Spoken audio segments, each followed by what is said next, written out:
Haunting tube channel पे आप कह रहे थे भाई रिएक्शन लेके आ जाओ, हम भी लाइन नहीं रहते भाई साहब, और आप हमसे भाई साहब खफा हो गए थे तो हम लेके आ गए हैं। और वीडियो है the conjuring true story, what really happened, the conjuring true story.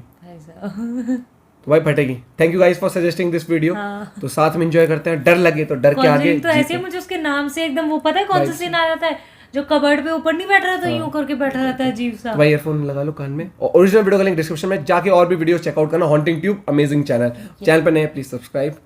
Ready steady and go. हमारे चैनल हॉन्टिंग ट्यूब को सब्सक्राइब करें और बेल आइकॉन दबाएं लेटेस्ट अपडेट्स पाने के लिए। बिल्कुल भाई, आवाज ही कितनी खतरनाक है। आप सभी व्यूअर्स में से ज्यादातर लोगों को ये पता होगा कि द कॉन्जोरिंग एक सच्ची घटना पे आधारित फिल्म है।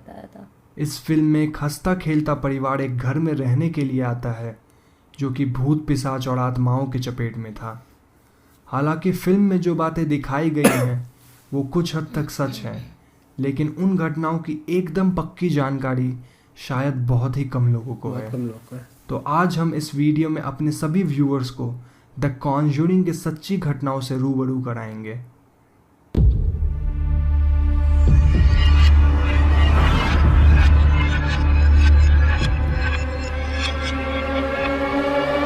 हॉन्टिंग ट्यूब प्रेजेंट्स, कैसे मूवी की तरह बनाया, पूरा मूवी की तरह। True story.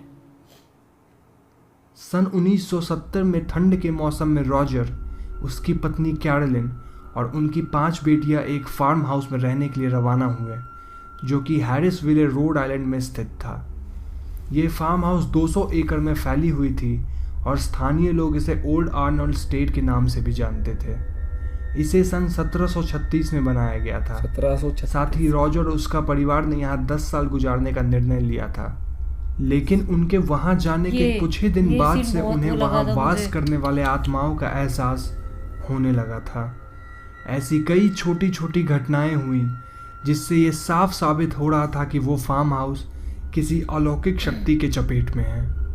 हालांकि शुरुआत में इस परिवार का जिन आत्माओं से सामना हुआ था वो उन्हें कोई नुकसान नहीं पहुंचा रहे थे। शुरू में कुछ नहीं किया। बच्चों के माता पिता का कहना है कि वे आत्मा सिर्फ उनके बच्चों को खेलते हुए देखते थे और कभी कभी उनसे बातें भी करते थे, बच्चों से इंटरेक्ट। लेकिन कुछ ही दिनों में यहाँ की परिस्थितियों ने एक अजीब मोड़ लिया।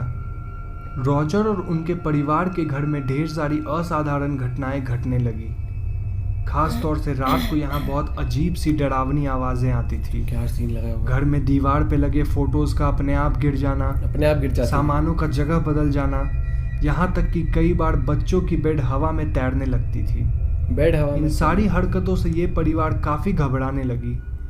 उन दिनों रात को घर के हॉल में आत्माओं का बसेरा था, खास तौर पे छोटे बच्चों की आत्माएं जो कि इस परिवार को रात भर सोने नहीं देती थी।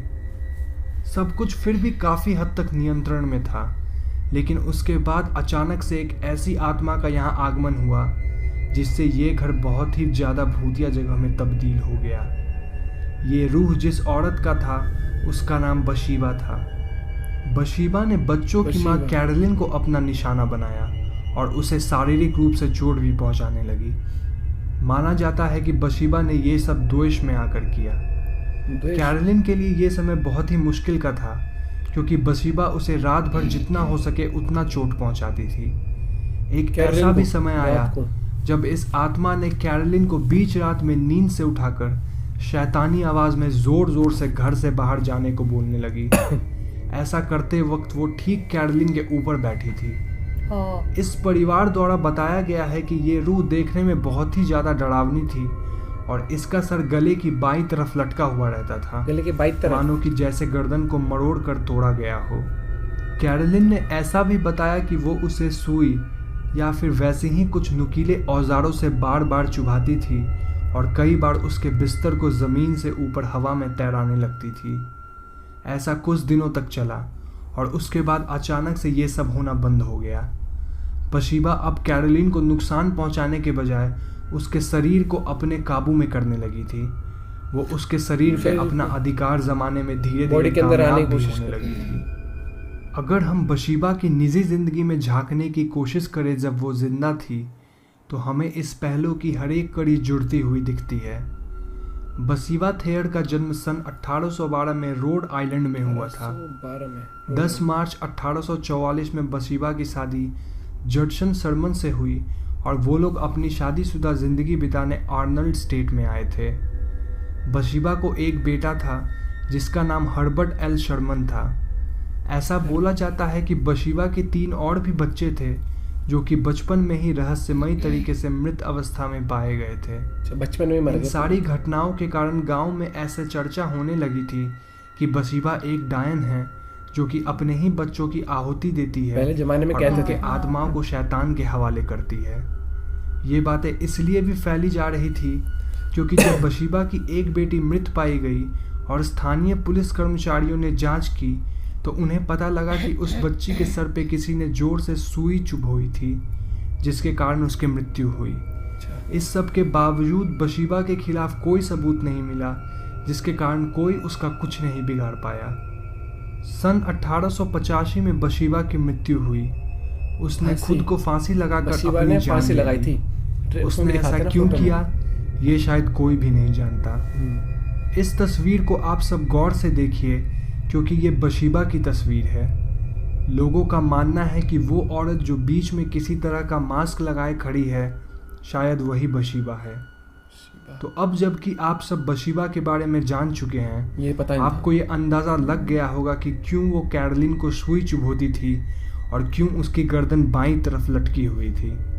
अब चलिए जानते हैं कैरोलिन और उसके परिवार के साथ आगे क्या हुआ। बार बार इन घटनाओं की वजह से रॉजर ने वॉरेंस की मदद लेने की सोची। वॉरेंस उन दिनों अपनी पैरानॉर्मल रिसर्च और थ्योरीज को लेके काफ़ी मशहूर थे। उन्होंने कई लोगों की मदद करके उन्हें आत्माओं के चंगुल से बचाया था। जैसे ही वॉरेंस ने उस घर में प्रवेश किया उन्हें वहां असाधारण शक्तियों का एहसास हुआ। लॉरेन वॉरेन को ये पता लगाते देर नहीं लगी कि कैरोलिन के शरीर में अब उसका कब्जा नहीं था बल्कि किसी बहुत ही ताकतवर और शैतानी आत्मा के कब्जे में था। वॉरेंस ने यह तय किया कि वो पूरे घर की तहकीकात करेंगे और आत्माओं को दूर भगाएंगे। वो घर में कदम उन पे ही भारी पड़ा क्योंकि ऐसा करने से आत्माएं और भी चिढ़ गई और घर के सामानों को इधर उधर पटकने लगी। फिल्म में हमें ऐसा दिखाया गया है कि वॉरेंस ने एग्जॉर्सिज्म की प्रक्रिया कैरोलिन पर परफॉर्म की थी, लेकिन असल में एड और लॉरीन वॉरेन ने एग्जॉर्सिज्म किया ही नहीं था।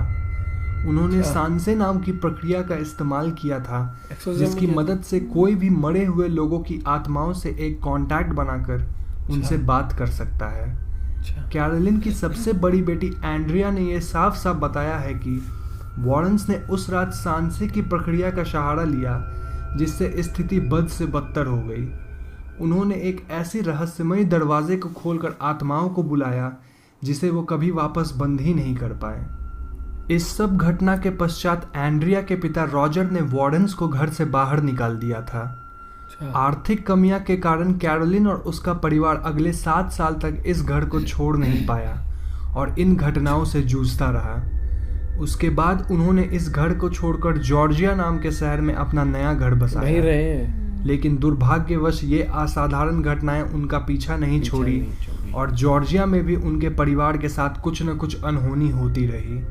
सन 2011 में एंड्रिया ने इन घटनाओं पे एक किताब लिखी जो कि 3 भाग में उपलब्ध हुए।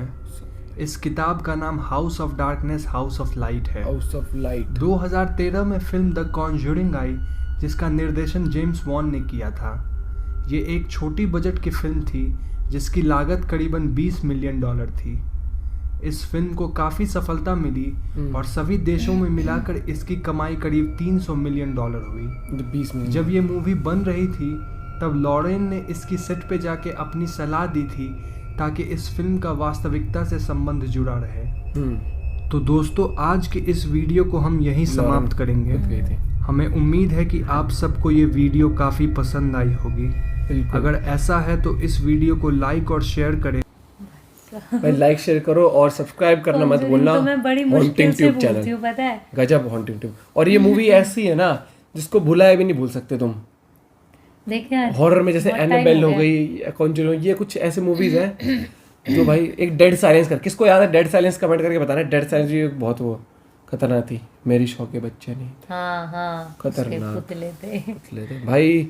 जिस तरीके से भाई ने पूरी चीजें बताई, बहुत सारी चीजें, जैसे वसीबा थी उसकी स्टोरी नहीं बताती हमें, वसीबा स्टोरी नहीं बताती कॉन्जरिंग तक का पता था, वो भूत क्या कैसे था वो नहीं पता था। लेकिन एक बात तो है, गांव में अगर किसी की डेथ हो जाए ना तो औरत पे सबसे पहले इल्जाम आता है कि इसकी वजह से हुआ है, ये चुड़ैल है, ये विच है, ये डायन है। पुराने टाइम पे तो बहुत कुछ होता था।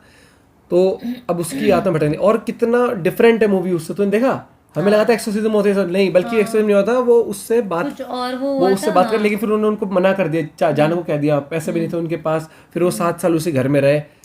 बट कितना मतलब फैमिली के लिए कितनी वो है ना, पता होते हुए। और जॉर्जिया गए उसके बाद भी वही सारी घटनाएं उनके साथ घट रही थी यार। जिस तरीके से समझाया है ना भाई ने, रियलिटी और रियल लाइफ में जो पिक्चर थी और उसकी जगह जो रियल में घटना थी, उसको कैसे भाई ने पर्दाफाश करके हमें रियलिटी दिखाई, बहुत ही नेक्स्ट लेवल थी वो। कुछ चीजें नहीं पता लगी हमें। मुझे तो अभी वो लग रहा है कि उसके बाद भी वो बेचारे उसी घर के अंदर कैसे, क्योंकि फाइनेंशियली स्ट्रांग नहीं थे यार वो उस टाइम पे इतना कि वो उस घर को बेच, वो घर तो बिकता ही नहीं यार, 5 बेटियां थी, मतलब और दूसरे घर में जा सकते हैं। और फिर सबसे ताजुब की बात यह है कि वो जब चले गए वहां से, तब भी उनके साथ वो घटना होती रही। मतलब जैसे जैसे वो ये लोगों को लगता है कई बार चीज हॉन्टेड, कई बार चीज हॉन्टेड होती है, आप पे ऊपर साया मंडरा जाता है, और वो साया क्या बताएं, तेरे ऊपर ही मंडरा रहा है, तेरे मंडरा रहा है साया।